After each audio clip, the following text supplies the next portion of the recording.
Oh, it's my turn. Yeah. Well, I see. I've done the Sunday night before, but the Sunday morning was a little confusing. Good evening, church. I'm so glad to be here. I had a few weeks ago was thinking on this topic and this idea, and I realized that it's probably something that we're more familiar with than we aren't. And that is that sometimes when we grow up going to church, we grow up with Jesus, we're just not that impressed. We're not that impressed with things we know and understand, right? And so the message tonight is very, very simple. Is that sometimes when we know and understand something, we're just not that impressed with it. When I was growing up, I had a paper route. And, I had a paper route. And that was my way of being social. And so throughout that period of time is I would meet kids all over the place. I'd meet kids in the other cul-de-sacs. I'd meet kids in the other places, and I would ride my bike around. And one day I was riding my bike, and I saw this kid out on his skateboard.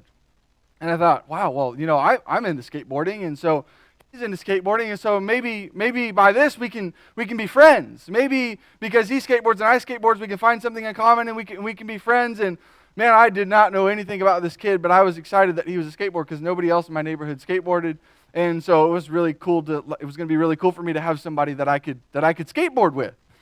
And so I go up and I start talking to this kid, and we're chatting, and we're hanging out. And I said, well, I got to finish my paper out because it's almost 5 o'clock, and if I don't get them out before 5 o'clock, I'm going to get calls from my boss, and I'm going to get it. I don't want complaints. I don't want, if you ever, I don't even know if anybody gets the newspaper anymore. Jack does. Dan does. Okay, I don't see any other hands, but the way, so at that particular time, this, like 10 years ago. It's amazing how technology has progressed. But so I talked to this kid, and I said, I got to go, and I'll see you around. And so I rode my bike back to my house, finished my paper out. The next day I did the same exact thing. Well, this kid was out on a skateboard again. And so we're talking and chatting, and he says, I said again, well, I got to go home and finish my paper out. And he said, well, do you want to come over and hang out after you're done on your paper out? And I said, sure, yeah, that'd be great. And so I went home and finished my paper out as fast as I could. I got home, I came back, and went over to this kid's house. And he had everything. I mean, you talk about somebody who had he had all the latest and greatest technology. He had everything that I could think of. He had an Xbox. He had dirt bikes. He had a nice house with a pool in the backyard. I mean, this was amazing. He had the latest and greatest iPhones. I mean, he had everything that I could have ever imagined. And I'm thinking, man, this is so cool. And I was asking him about all this stuff, and we're talking about it. I'm like, man, this is so cool. And then he said to me something that, it was odd to me. Because to me it was, man, like he's got all this latest and greatest stuff. I mean, this is crazy. This is so cool. And he said something to me that kind of struck me. He said, well, it's just stuff. It's just stuff. And to me, it was the coolest thing that I ever seen in the world. It was the most amazing thing that I'd ever seen. I was just thoroughly, thoroughly impressed with what this kid had. And maybe you, at some point in your life, have done the same thing. Gone over to a friend's house. He has new equipment. He has new toys. He has new things. I know guys, we like our toys, right? So when somebody gets a new toy, you got to go play with it. A new gun for this congregation, right? Everybody shoots guns here pretty much, okay? So when you get it, it's incredible. Why I don't have that? It's amazing. It's amazing. And he just was totally unimpressed with what he had. And I was so amazed. You see, here's the thing. We're not that impressed with things we know and understand. Is that not true? We're just not. If you have, you have a house, you have cars, you have things that somebody else might be incredibly impressed with. But to you, it's just normal. It's just the way of life, right? It's just something that you do. It's just something that you've always had. It's just something it's just not that great to you. It's not that impressive. It's not that important. You could have the nicest house in the world. You could have a house on the beach. You could have a cabin in the snow. You could have all these different things in different places. And to you, it's just normal. You could have the nicest car in the world. I don't know why I put a BMW up there, but it's to show a point, okay? I could have put a Ferrari, but I didn't. You could have the nicest car in the world, and to you it's just normal. It's just something you do. It's just a way of life, and you're not that impressed with it. But somebody who comes around who's never had anything like that, man, they are just so thrilled to see what you've got. I mean, we're impressed with stuff, and we're not impressed with things that are really great, to be honest. Because even when you have the very best, you can still be unimpressed. Even when you have the very best of the best, you can have the best car, the best house, the best everything, and you're still unimpressed about it. It's just not that important to you. It's just not that great to you. And sometimes this is the mindset we take. There are people in here who've grown up in the church. We've grown up going to church. We've grown up learning about Jesus, who understand Jesus. And to somebody like me who didn't grow up with God, who didn't grow up with Jesus, I mean, He is the most fantastic thing in the world, and I wonder why there's no passion and no energy sometimes. I just wonder. And I marvel at Jesus, and I watch the things He does, and it's incredible. I mean, to us, we don't understand the miracles. We don't understand the signs, and it's just, I mean, we can't be there, but we can read about it. And the things that He did, I mean, they're just incredible. Just amazing. And I don't understand why we're not more impressed with Jesus than we are. I mean, because He is the very best of the best. And sometimes we're just not that impressed with Him. Well, it's just Jesus, just church. You come to church, you sing songs, you listen to preaching, you pray, and there's just not that impressed. You just do it. And so we have to be more impressed with Jesus. So here's the context of what we're doing. We're going to look at Mark chapter 6. If you have your Bibles tonight, pull those out. Turn over to the Gospel of Mark. It's right after Matthew. And we're going to look at this text because this is super important. Jesus is doing all these amazing, amazing signs. In Mark chapter 5, you see some of these crazy things that are going on. He has a woman, he's in this crowd, he's walking, people are following him, they're around him, they're amazed by the things that he's doing. And this woman touches his cloak, and she's healed. And Jesus says, "Who touched me?" All right? And then in the midst of this whole scheme of things, this whole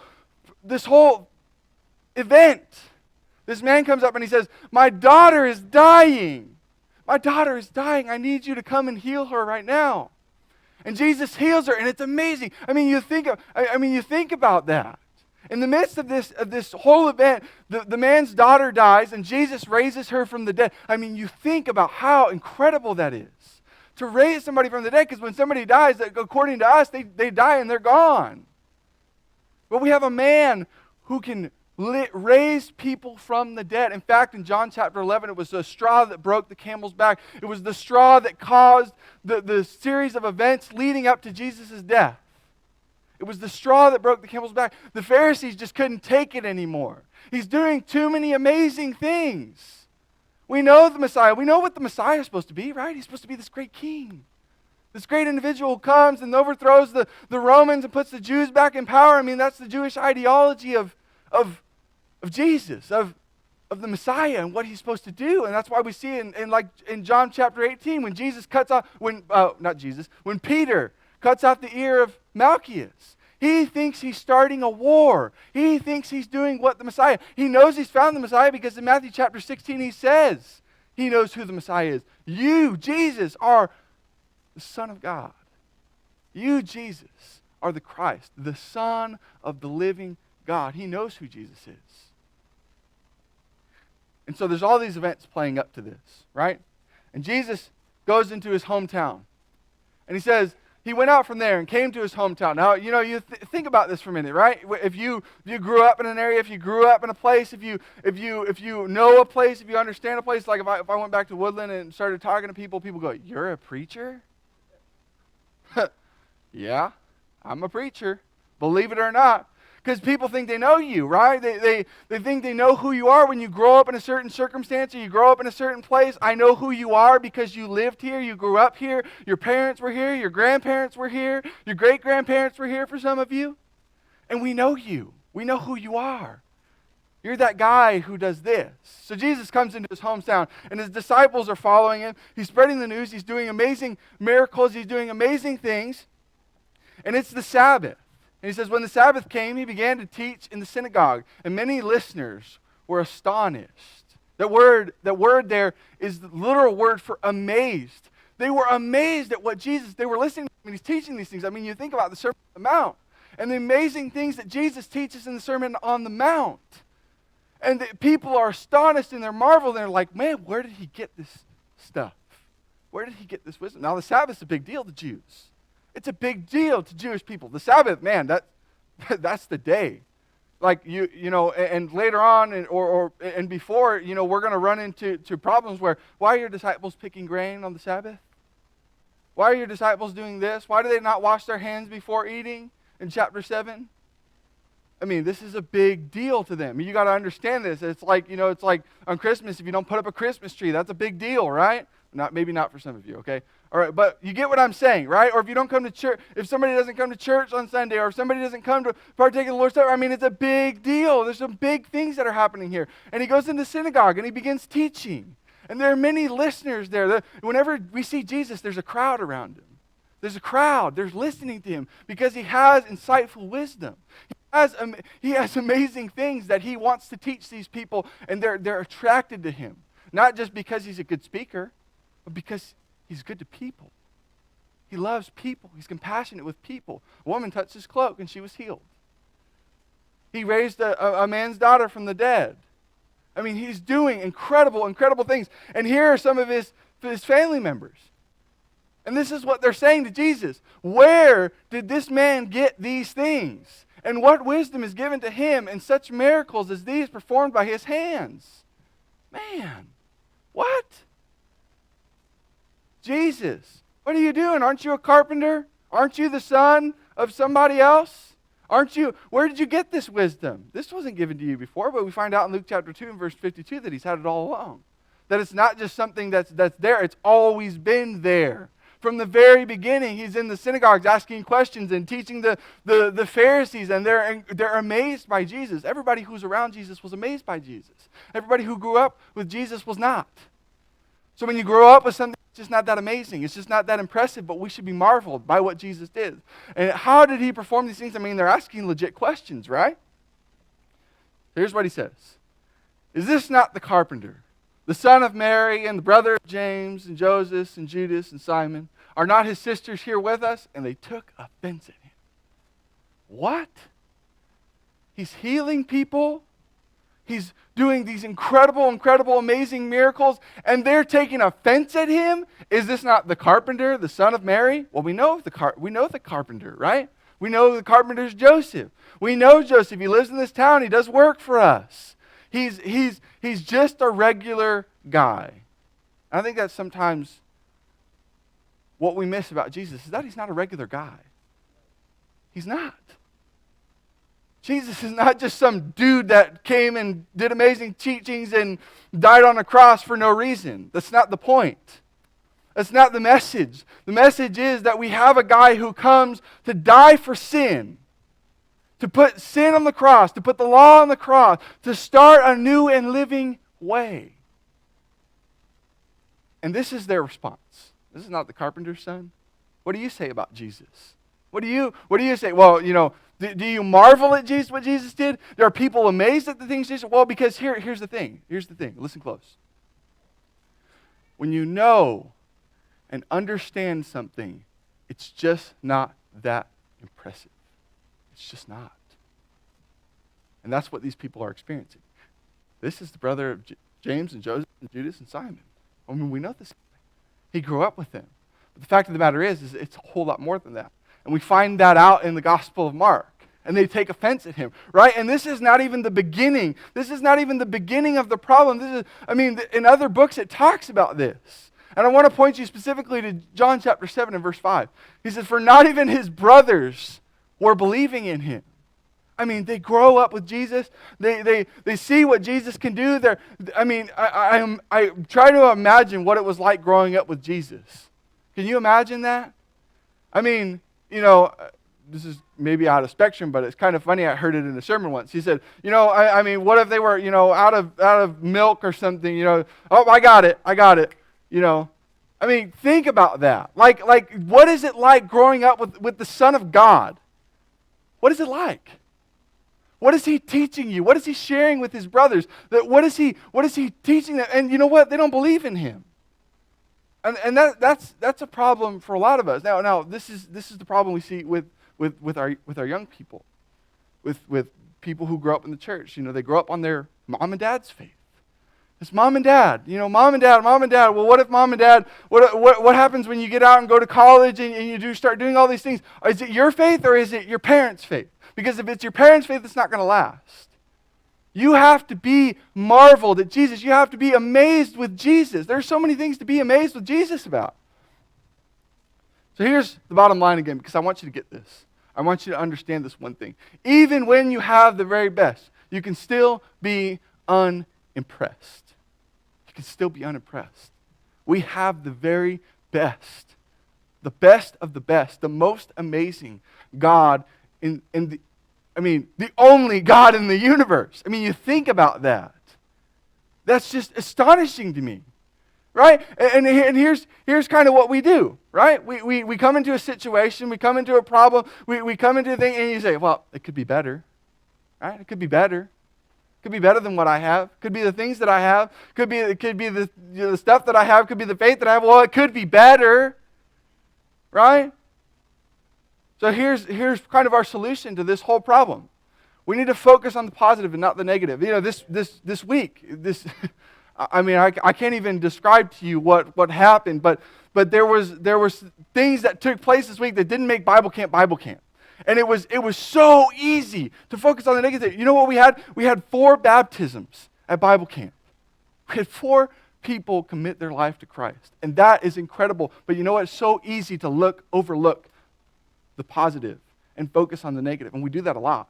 We do that, well, this could be better, we could do this differently, or we could, instead of focusing on, well, what's positive? What's happening here that is great, that is amazing? And we got to do that with Jesus. We got to do that with him because we have to find something in our circumstance, in our area, in our life. I mean, you think about it. There's always something to be amazed by when you're looking for it, right? There's always something to be amazed by. Let me give you an example. This world we live in. I mean, we live here, right? We walk on it. We use it every day. We drive on it. We do all these crazy things. And this is an amazing, amazing place to live, right? There's an ozone layer you can kind of see right there that protects us from the sun's rays. It's so easy to be unimpressed with it and just to focus on, well, here's what it is and here's what it's for and this is what it is. But there's some amazing things on this earth that the God of the Bible created. I mean, think about this for another example. There's this thing called photosynthesis and how the process of oxygen is made. Carbon dioxide is breathed out from anything that breathes oxygen. And the trees breathe in, then take in the oxygen, and they release it to the top, and the oxygen comes down, and it's this amazing, amazing cycle. I mean, you think about it; these are just simple scientific things that are not just they don't just happen by accident. But sometimes to us they can be unimpressive because we don't think about them, because we don't marvel at them, because it's just where we live. It's just something normal. It's just something we do. It's just a way of life for us. And when we know and understand things, we're just not that impressed with them. When we grow up with something, when we live with something, when we walk with something, I mean, you think about it, if you had parents that were together your entire life, and you don't think about how incredible that is. But to somebody who had a broken family, it's not.